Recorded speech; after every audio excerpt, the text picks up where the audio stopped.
Hello दोस्तों, तो यहाँ हम शावनी को देखते हैं जो कि एक 3D प्रोजेक्ट बनाने में काफ़ी मसरूफ़ नज़र आती है और साथ ही साथ बुरजवान भी इसे देख रहा होता है। उसने तो वाकई ये प्रोजेक्ट काफ़ी अच्छा बनाया था। अब वो इसकी फ़ोटोज़ क्लिक करने लगती है कि अचानक से बुरजवान उसके काफ़ी क्लोज़ आ जाता है, जिस पर वो एकदम साइड पोस्ट आप यहाँ कैसे, और वो इसकी कुछ मिस्टेक्स निकालता है और इसके बाद उसे डिज़ाइनिंग्स के रूल्स बताने लगता है और साथ ही साथ उसके चेहरे पर लगे हुए निशान को भी साफ़ कर देता है कि तभी वहाँ लाइट चली जाती है। शावनी इसे अपना बैड लक समझती है कि हमेशा मेरे साथ ही क्यों, लेकिन बुरजुआन उसे समझाता है कि इंसान जैसा सोचता है वैसा ही होता है, तो तुम अपने आप को दोषी मत ठहराओ। इसके बाद वो इसकी बात को अच्छे से समझ जाती है और बातों ही बातों में उसकी विश के बारे में पूछती है, जिस पर वो बताता है कि उसे एक अवार्ड विन करना है और उसके बाद तो वैसे ही वो रिटायर हो जाएगा। जिसके बाद वो कहती है कि मैं तो बहुत उदास हो गई हूँ, आप जैसा टैलेंटेड इंसान ऐसा करेगा तो हम किससे सीखेंगे। जिस पर वो कहता है कि तुम उदास मत हो, मैं ऐसा कुछ नहीं करूँगा, और साथ ही साथ ये भी कहता है कि तुम ही हमेशा मेरी असिस्टेंट रहोगी। जिसके बाद वो तो काफ़ी ज़्यादा खुश हो जाती है कि चलो बॉस को तो नहीं छोड़ना पड़ेगा। इसके बाद अभी वो बात कर रहे होते हैं कि थर्ड पर्सन उनकी मदद के लिए आ जाता है। तभी बुरजुआन पहले शावनी को निकालता है और जब वो शावनी का हाथ पकड़ता है तो उसे हाल में हुए एक्सीडेंट के फ्लैशबैक्स आने लगते हैं, जिस पर वो बहुत ज़्यादा परेशान होता है कि जब भी वो शावनी का हाथ पकड़ता है उसे सिमिलर सी फीलिंग्स क्यों आती हैं। इसका आखिर कुछ ना कुछ कारण तो ज़रूर है। बहरहाल शावनी उसे घर छोड़ने जाती है और उसके बाद वो उसे मैसेज करके थैंक्स भी बोल देती है। अभी वो शावनी के मैसेज पढ़ ही रहा होता है कि अचानक से उसे चेस्ट में पेन होने लगता है कि तभी डॉक्टर का भी कॉल आ जाता है।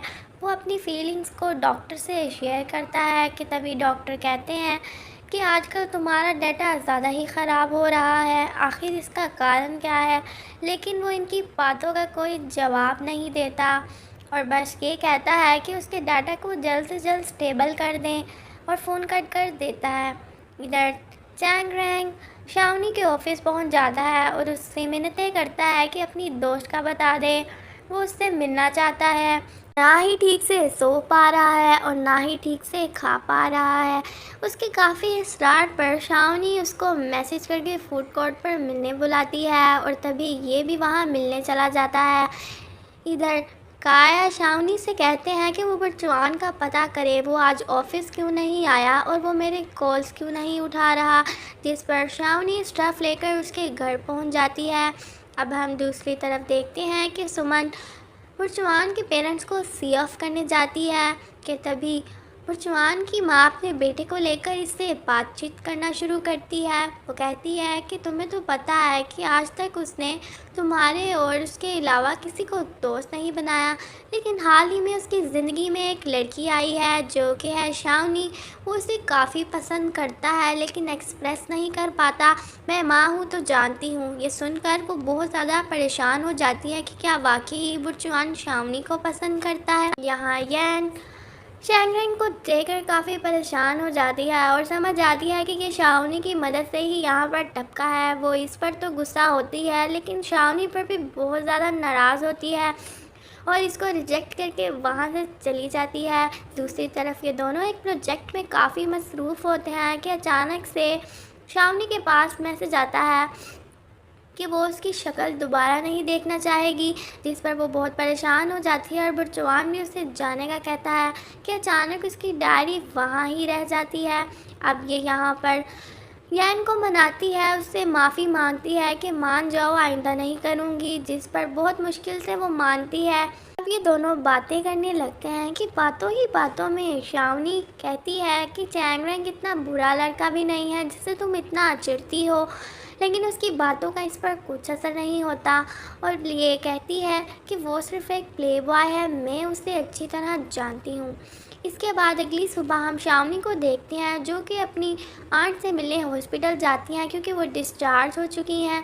अब उसकी आंट शाम को देखकर मुंह लटका लेती हैं, जिससे हमें ये पता चलता है कि वो इसे नापसंद करती हैं। इसका पता हमें आगे ज़रूर चलेगा।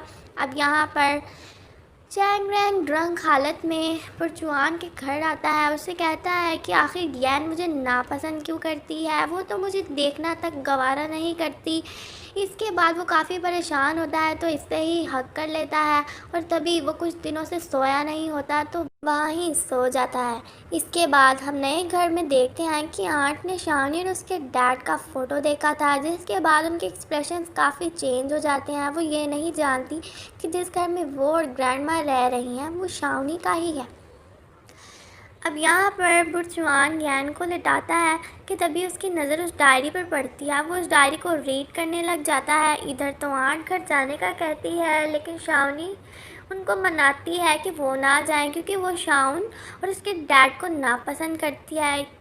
ये एक फैमिली इशू है जिसकी वजह से वो इनको नापसंद करती है। लेकिन शावनी अपनी आंट को बहुत मनाती है कि वो अभी अपार्टमेंट नहीं जा सकती। बहुत मनाने के बाद वो मान जाती हैं और वहाँ रुक जाती हैं। इसके बाद हम देखते हैं कि शावनी को काफ़ी ज़्यादा पसंद करता है, लेकिन वो कभी अपनी फीलिंग्स कन्वेंस नहीं कर पाया इसके सामने। अब ये यहाँ कुछ लिख रहा होता है कि यांग फ़ौरन से ही डायरी को छीन लेता है, और जब वो देखता है कि डायरी शावनी की है तो काफ़ी ज़्यादा हैरान रह जाता है, और अब वो खुद ही इसको लौटाने के बारे में सोचने लगता है। सुबह सुबह शावनी बुरजुआन के घर आ जाती है और यहाँ पर वो चैंग को देखकर काफ़ी ज़्यादा हैरान होती है। चैंग इन दोनों को यहाँ छोड़कर वापस चला जाता है। तभी शावनी अब बुरजुआन से अपनी डायरी के बारे में पूछती है जो कि यहाँ रह गई थी, लेकिन वो कहता है कि वो तो चैंग के पास है, डोंट वरी, तुम उसे ले लेना। इसके बाद शावनी तो अपने फाइनल एग्ज़ाम्स की तैयारी के लिए ही बैठ जाती है। उसे किसी चीज़ में प्रॉब्लम होती है तो बुरजुआन की हेल्प लेती है। इसी दौरान वो दोनों एक दूसरे के काफ़ी ज़्यादा क्लोज आ जाते हैं, जिस पर शावनी ऑकवर्ड फील करते हुए साइड पर हो जाती है, और बुरजुआन भी अजीब फील करता है कि ऐसा ही क्यों होता है, शायद मेरे मैकेनिकल हार्ट में ही कोई प्रॉब्लम है और कुछ नहीं। इसके बाद वहाँ लाइट चली जाती है, जिसके बाद शावनी फिर से यही सोचती है कि ये शायद उसके बैड लक की वजह से ही है, और तभी वो वहाँ से भागती हुई मैकेनिक्स को बुलाने के लिए जाती है। लेकिन जब वो वापस आती है तो उस टेबल पर बुरजुआन मौजूद नहीं था। अब वो उसको ढूंढने लगती है और ढूंढते ढूंढते वो उसके चार्जिंग रूम तक पहुँच जाती है। तभी बुरजुआन वहाँ आता है और उससे पूछता है कि वो यहाँ क्या कर रही है, जिस पर वो कहती है कि मैं तो आपको ही ढूंढते ढूंढते यहाँ पहुँची हूँ। और अब वो ये समझती है कि शायद ये कोई लाइव स्ट्रीमिंग रूम है। इसके बाद बुरजुआन उसे बाहर ले जाता है और उसे कहता है कि आइंदा इस रूम में मत आना, और ये कोई लाइव स्ट्रीमिंग रूम नहीं है, बल्कि मैं इधर गेम्स खेलता हूँ। और वो इसकी बात पर यकीन कर लेती है। दूसरी तरफ ये साहब तैयार श्यार होकर यान से मिलने के लिए उसके ऑफिस के बाहर वेट कर रहे होते हैं। आज मौसम काफ़ी ज़्यादा अच्छा होता है, तो बुरजुआन पैदल ही ऑफिस जाता है, और ये लोग तो जाते हुए एक स्टोर पर मिल्क लेने भी रुक जाते हैं कि तभी बुरजुआन चुपके से एक पिन उठा लेता है, और वो इस बात का शावनी को पता नहीं चलने देता कि तभी शावनी को वहाँ पर उसका एक यूनिवर्सिटी फ्रेंड मिलता है जो कि काफ़ी ज़्यादा हैंडसम होता है।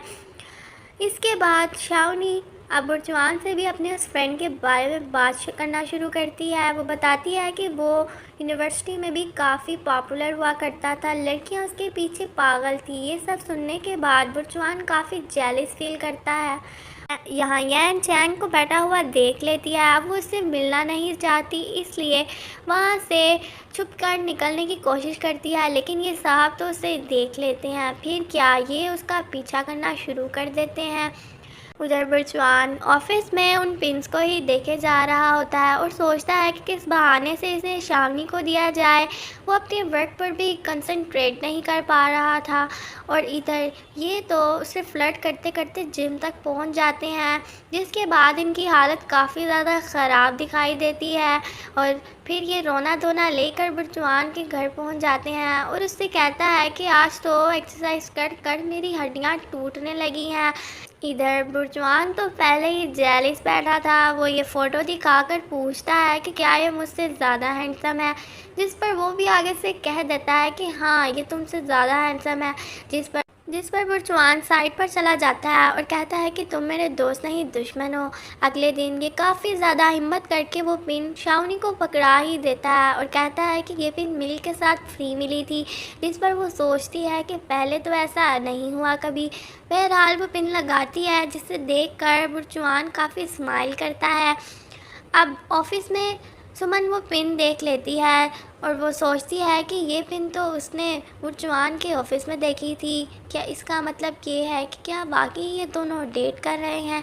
जिस पर वो काफ़ी ज़्यादा जेलस फील करती है और तभी शाओनी को एक प्रोजेक्ट को लीड करने को कहती है और उसे कहती है कि ये प्रोजेक्ट हमारे लिए काफ़ी ज़्यादा इम्पोर्टेंट है, तो इसमें कुछ भी गड़बड़ी नहीं होनी चाहिए।